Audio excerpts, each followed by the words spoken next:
operations that go and make decisions and are responsible for that.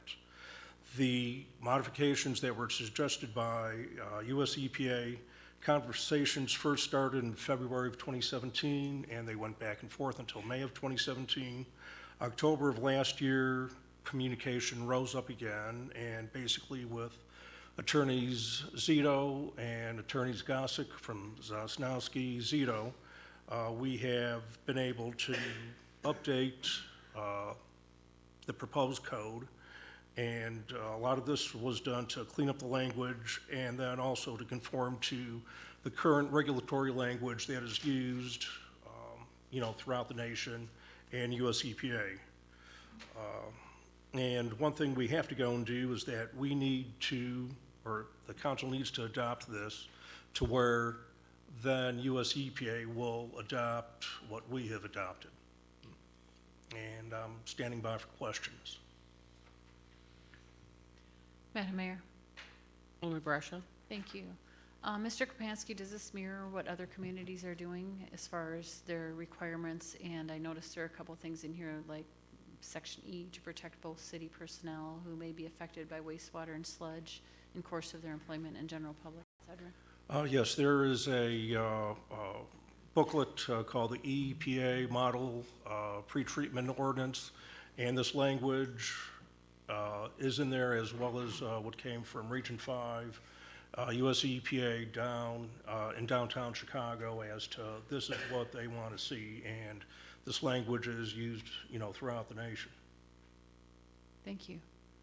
Madam Mayor, I just wanted to make a little side comment on the abbreviation page. I just wanted to say how much I appreciate that because we get a lot of abbreviations that come over our desk. And like BMP, Best Management Practice, Code of Federal Regulations, the CFR things. So when I'm reading through this, I don't feel like a complete imbecile. I can understand what some of these abbreviations mean. So thank you for including those, whoever was in charge of that. If there aren't any other comments from council, I'd like to make a motion to move this forward with all the changes. Do we have a second? Second.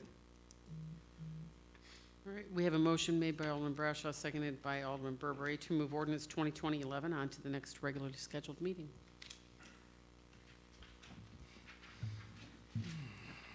Item number 10 is the first reading of ordinance 2020-12. Madam Clerk, could you please read this?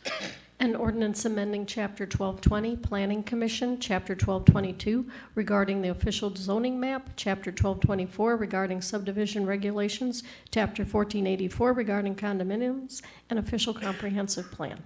Thank you. Manager Crowe. Thank you, Madam Mayor. So in the review of the comprehensive plan, we discovered that the Planning Commission had they were also, the old ordinance was supposed to identify a vice chairman and a secretary, and the secretary was supposed to be the one that keeping the notes. The way we are operating there is a chairperson, and then the Community Economic Development Director serves as the secretary for the Planning Commission. Those were modifications. Additionally, the zoning map is part of the official comprehensive plan. They must, and one of the requirements is the Planning Commission maintain the comprehensive plan up to date and use it as their official document and to make recommendations to the council. Some of this was left over. This ordinance outside of the city manager being added in had not been updated since 1998. So these are modifications to bring it up to code, or to bring it up to where we're actually operating, where they're dealing. The Planning Commission reviews the comprehensive plan and the official zoning map as part of their roles and responsibilities, and that's this modification. This goes towards the review of all the ordinances that we're making. Standing by for any questions.